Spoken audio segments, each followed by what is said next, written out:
देखो भैया, यहां पर हम द्विध्रुव को एक समान विद्युत क्षेत्र में घुमाने, थीटा कोण घुमाने में किए गए कार्य की गणना कर रहे हैं।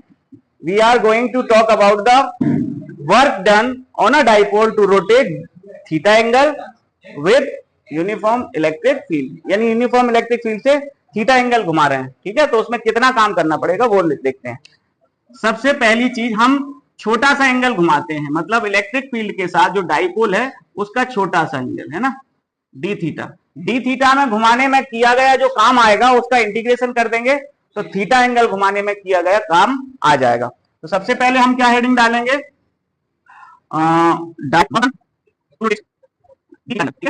किया गया काम। तो छोटा सा एंगल घुमा रहे तो छोटा सा ही काम होगा, वो क्या होगा, डी डब्ल्यू इक्वल। अब कार्य बराबर क्या होता है, वर्क इक्वल टू क्या होता है, फोर्स इनटू डिस्प्लेसमेंट। तो यहां पर फोर्स कौन सी फॉर्म में है, पेयर ऑफ फोर्स की फॉर्म में, एक इस साइड लग रहा है एक इस साइड लग रहा है। तो पेयर ऑफ फोर्स को टॉर्क बोलते हैं, यानी बलों के जोड़े को बराबर और विपरीत दिशा में क्या बोलते हैं, प्रत्यानयन बलयुग्म आघूर्ण। तो बल की जगह हो जाएगा क्या, टाउ। ठीक है, और विस्थापन किस फॉर्म में हो रहा है, मतलब डिस्प्लेसमेंट, एंगुलर डिस्प्लेसमेंट हो रहा है, कोणीय विस्थापन। तो कोणीय विस्थापन कितना हो रहा है, डी थीटा। समझ आया। तो टाउ की वैल्यू क्या है, डी डब्ल्यू इक्वल टू क्या है, टाउ की वैल्यू पीई साइन थीटा और डी थीटा। ठीक है, ये तो आ गया हमारा छोटे से एंगल डी थीटा घुमाने में किया गया काम। अब हमें थीटा एंगल घुमाना है तो क्या लिखेंगे, ठीक है। तो अब ये लिमिट की फॉर्म में आ जाएगा। तो जैसे ही हम छोटे एंगल से बड़ा एंगल घुमाएंगे तो काम भी बड़ा हो जाएगा, और जब भी काम को बड़ा करना हो तो इंटीग्रेशन कर देते हैं। तो W कैसे मिलेगा, इंटीग्रेशन ऑफ डी डब्ल्यू से। अब डी डब्ल्यू से मिलेगा तो, लेकिन कहां से कहां तक, जब 0 से थीटा एंगल तक घुमाया जाएगा। तो W की वैल्यू रख, डी डब्ल्यू की वैल्यू पुट करिए, 0 से थीटा, डी डब्ल्यू कितना है, PE sine theta D theta, correct. तो इसमें से कांस्टेंट है पी और ई दोनों, तो बाहर ले लो तो क्या हो जाएगा, पीई 0 से theta sine theta D theta. तो साइन थीटा का इंटीग्रेशन क्या हो जाएगा, माइनस कॉस थीटा, है ना। तो D W equal to PE 0 से थीटा साइन थीटा। अच्छा, इंटीग्रेट कर देंगे तो जैसे इंटीग्रेशन करते हैं तो ये चीज, ये इंटीग्रेशन का साइन और डी थीटा हट जाएगा। ठीक है, तो क्या आ जाएगा, साइन थीटा का माइनस कॉस थीटा, और लिमिट जो इधर थी अब वो इधर आ जाएगी 0 से थीटा। अब क्या लिमिट कैसी रखते हैं, upper limit minus lower limit, किसकी जगह, वेरिएबल की जगह। तो वेरिएबल कौन है, बदल कौन रहा है, कोण। तो पहले थीटा फिर 0। तो डी डब्ल्यू इक्वल टू कितना, पीई अपर लिमिट कॉस, देखो माइनस तो है ही, कॉस थीटा की जगह पहले थीटा फिर माइनस लोअर लिमिट, तो आप थीटा की जगह क्या आ जाएगा, 0 डिग्री। तो क्या, कॉस 0 डिग्री, करेक्ट। नहीं, ये वाला माइनस कहां गया, ये तो फॉर्मूले का हो गया, upper limit minus lower limit. तो ये माइनस कहां गया, ये वाला हो गया।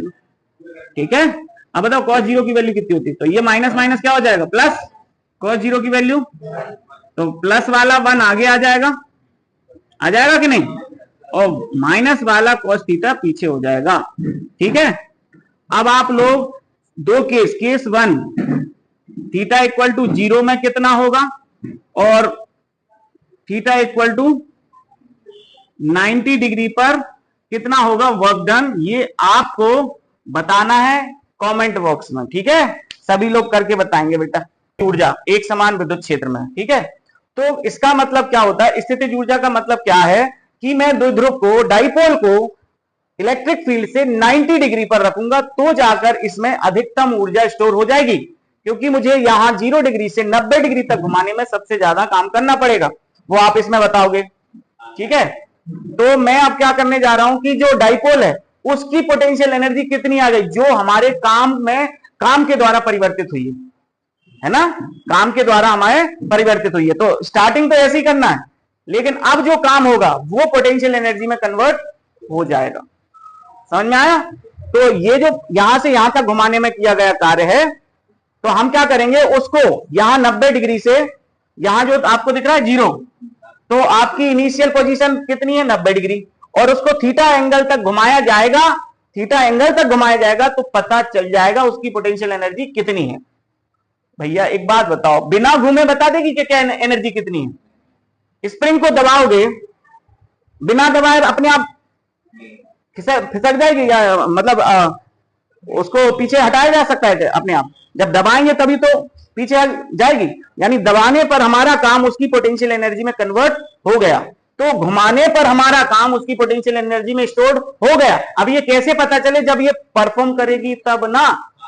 तो ये थीटा एंगल घुमाने में, जैसे बैट इतना उठा दो, है ना, इतना उठाया, अब उसको छोड़, हमने उठाया ना अपनी तरफ से, तो हमारा काम इसकी पोटेंशियल एनर्जी में कन्वर्ट हो गया। युवराज सिंह की बैटलिफ्ट सबसे ज्यादा थी, इसलिए 6 में 6 मारे थे उसने, ठीक है। तो वो यूं उठा के, ना तो वो आगे बढ़ता था ना कहीं, बस यूं उठाता था और सट्ट से, ठीक है, 6 में 6 मारे थे 2007 वर्ल्ड कप में। तो इतनी वेटलिफ्ट थी, तो उसकी एनर्जी उसके पोटेंशियल एनर्जी में कन्वर्ट हुई। तो ये इफेक्ट उसमें कन्वर्ट हुई, ये पता कैसे चलेगा?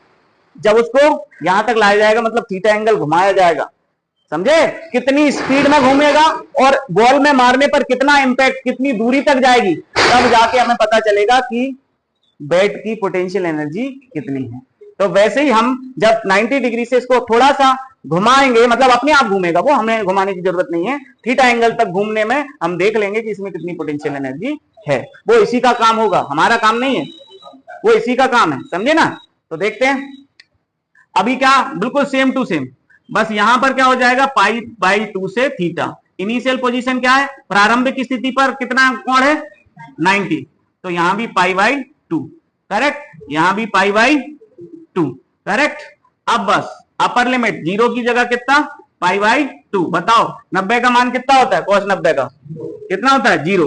तो यहां पर कितना हो जाएगा, यहां पाई बाई 2 से थीटा कर देते हैं ना, तो यहां पर क्या कर देंगे, ये माइनस कॉस थीटा जैसा का तैसा, प्लस ये कितना हो जाएगा, cos 90 का मान 0। तो क्या आया, W इक्वल टू कितना आया आपके पास, हाँ, minus PE cos theta, minus बाहर चला गया है ना, तो ये cos थीटा, सॉरी, ठीक है। तो ये आप यही कार्य इसकी स्थिर सॉरी वो स्थितिज ऊर्जा में संचित हो जाएगा, ये कार्य, ठीक है। तो क्या लिख देंगे हम इसको, फिर हम U से रिप्रेजेंट करेंगे, क्योंकि अब ये कार्य काय में बदल गया, स्थितिज ऊर्जा में, ठीक है, समझ में आया? तो ये जो काम इतने घूमने में जो इसने काम किया, वो काम इसका क्या था, हाँ, ठीक है, समझ में आया कि नहीं? अब माइनस साइन आप इस चीज से भी जान सकते हो कि उसकी पोटेंशियल एनर्जी कम हो रही है पोटेंशियल एनर्जी, समझ रहे हैं? माइनस साइन इस चीज को भी बता रहा है, क्योंकि जैसे अपन बैट से मारेंगे तो पता चलेगा कि पोटेंशियल एनर्जी धीरे धीरे कम भी तो होगी। बैट उठा के ऐसे नीचे लाओगे तो धीरे धीरे कम भी तो होगी, तो माइनस चिन्ह आप ऐसे भी ले सकते हैं। समझ आया? लाइक करें, शेयर करें, सब्सक्राइब करें।